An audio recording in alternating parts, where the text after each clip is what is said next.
All right, welcome to my new segment where I'm going to do some uncut video, 10 minutes every morning on a topic. And today's topic is, why did I leave retail? I'm gonna call this segment Cup of Coffee, like QA. I got my little Spidey mug, ready to chat. All right, so let's see what comes out. I've worked a ton of customer service jobs, so I guess retail is kind of a misnomer. I've worked at Walgreens as a cashier, as a shift lead. I worked at Home Depot many years before that, back in 2014 to 2016. I actually had to quit that job because my van took a shit on me. It would have needed a transmission fixed or like replaced, which would have cost like $3,000, and that was more than the value of the car at the time. It was a very old Chrysler minivan, so that sucked. But yeah, again, it's kind of a misnomer. I think I've only really worked at two different companies that I could consider to be retail.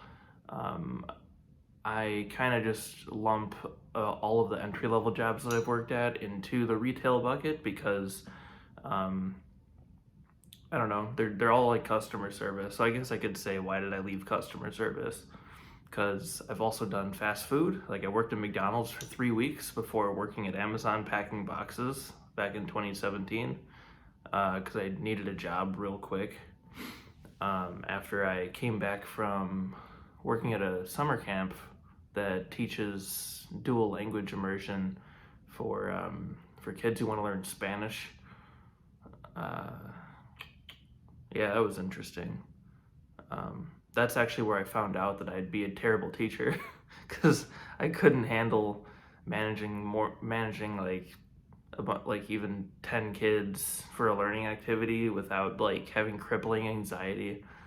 And I guess most of the anxiety came from my public speaking inexperience. So kind of debatable whether or not if I worked on that, I would have been a decent teacher. But at the same time, like my soul isn't really in teaching if I have to wrangle the kids in order to get them to learn something. And that seems to be what I've experienced going into public schools lately. Lately, I mean, my college major was Spanish, but with education licensure courses. So they would have ultimately led to me getting a Spanish teaching license for high school. I declined to actually go and do the student teaching semester, so because I needed to save the extra $4,000 that I didn't have in order to graduate. But anyways, part of that program was to actually go into schools and sit in on teachers' classes, even later on teach a lesson or two in front of the class. And honestly, all I saw was a bunch of disrespect towards teachers. Kids these days, like maybe we were assholes too back when I was in high school or middle school, but I just it's like a different level of disrespect from what I remember. You really have to have a thick skin in education these days if you want to be a good teacher. And frankly, I just know myself, and I don't have that. And I don't have a desire to grow that for that purpose. Like I'd rather grow a thick skin to withstand scrutiny from like an audience who wants me to make better content, or from a boss who wants me to make a better automation framework or what have you. I don't know if I want to take feedback from kids who don't even know what they're doing in life yet. You know, I'd rather get feedback from people who know what they're talking about. Anyways, that's a bit of a rabbit hole, but Yeah, I used to work food service, retail. I did bartending for a little bit. I did that camp counselor gig where I led some learning activities to teach Spanish, which honestly was pretty fun, except for the part where some kids were just really bratty and they didn't want to be there. Um, and it's the same with customers, right? Like customers are gonna come in there and they don't usually want to be there. They just want to get their shit and get out. And if they happen to have a bad day, they're gonna throw it on you. I've had too many bad customer experiences to, merit even wanting to stick around in the industry. I mean, the drive-through window, I was only working at McDonald's for 3 weeks, and the drive-through window is hell, man. Like, there's so many people who just don't have it together. Like, they'll just pull up, and if you get one food item wrong, they just flip out. Like, dude, it's just like a order of fries. Like, calm down. uh, Anyone here who works customer service knows exactly what I'm talking about. And it's not just the customers. Like, I just got sick of getting paid so little. Um, there was never a customer service job that I worked that I made more than 13.75 an hour, and that was actually when I was the shift lead on the floor at Walgreens. I never made more than $10 an hour when I was doing anything else that was like entry level. And that's like, what's that, like 18 to 20K per year? Like, you can't live on that. And I don't know, that's the main reason, I would say. I found out over the years that I'm just really money motivated. And by that I mean I don't want to be broke. And a lot of jobs these days just make you broke. I used to think back in high school, like they were telling us that $40,000 a year for an individual was like enough to be comfortable. That is not true anymore. I honestly think that six figures is the new five figures when it comes to just basic financial stability. Six figures isn't what it used to be either. It's not this, ooh, I'm rich, like I can go buy a fancy car and a house. And no, it's just not like that. Like, sure, you have savings, you're probably on a fast track to a good retirement, barring no credit card debt or like massive, why did I say financial, massive student loan payments every month. But like, you're not gonna retire ever if you're just in customer service jobs the rest of your life.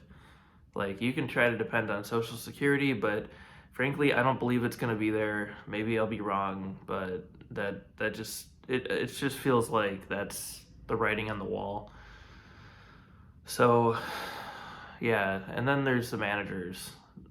I've had some really good managers, and I'm sure you have too in your time in customer service if you're watching this and you work in one of those jobs right now.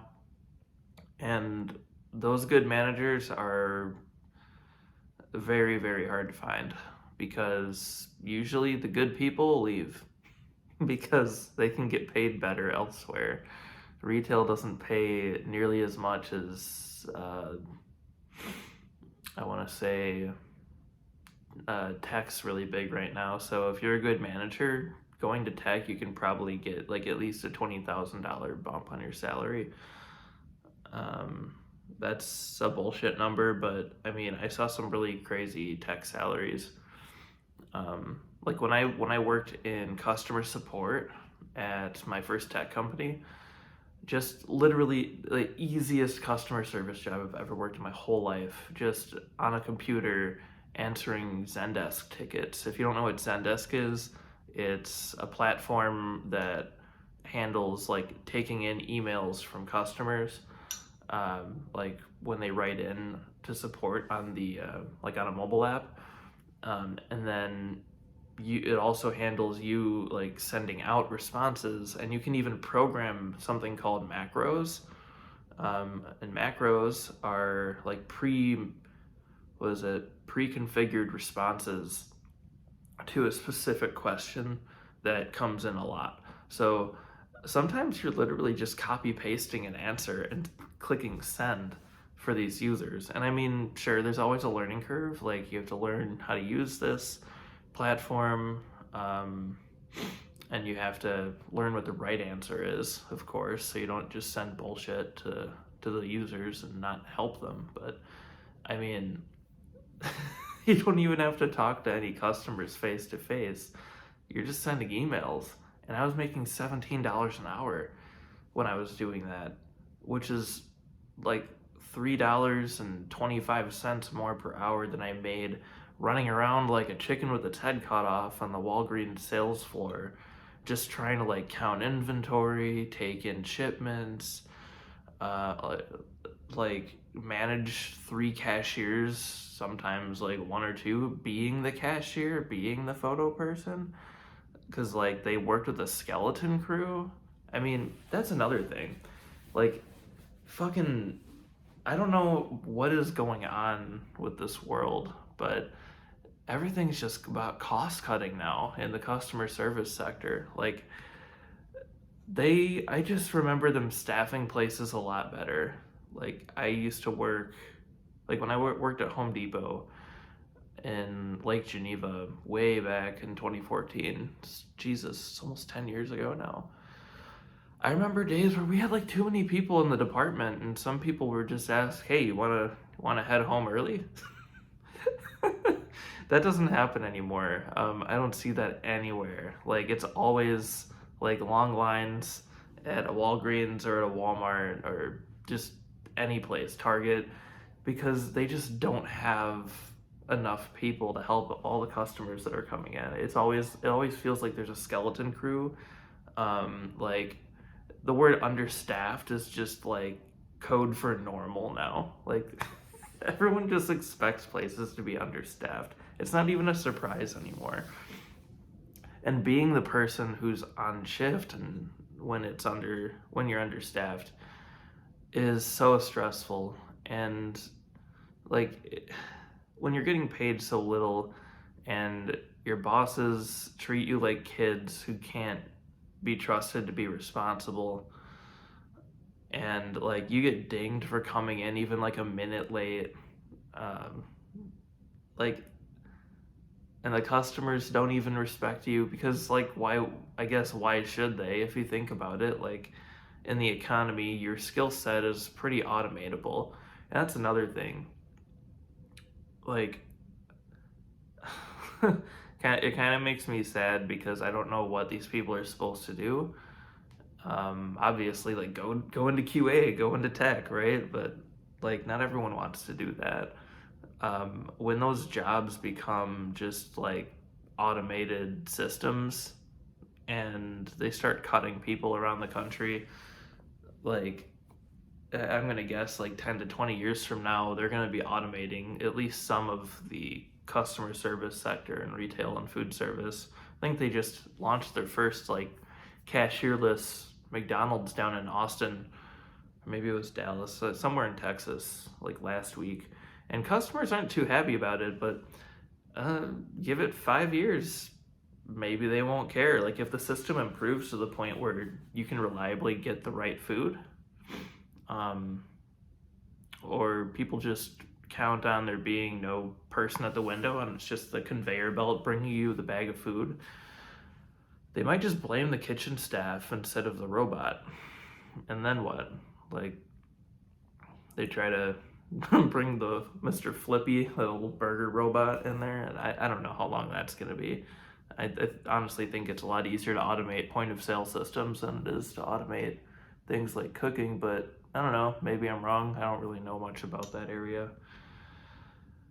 It just feels to me like back then it just felt like, okay, like, this can't be forever. Eventually either the robots are going to replace me doing this, or inflation's going to get so bad that my wage isn't even worth anything anymore. And even if it keeps up, like, it's probably not going to get better. Like, it right now, $15 an hour probably feels like $10 an hour, $12 an hour 10 years ago.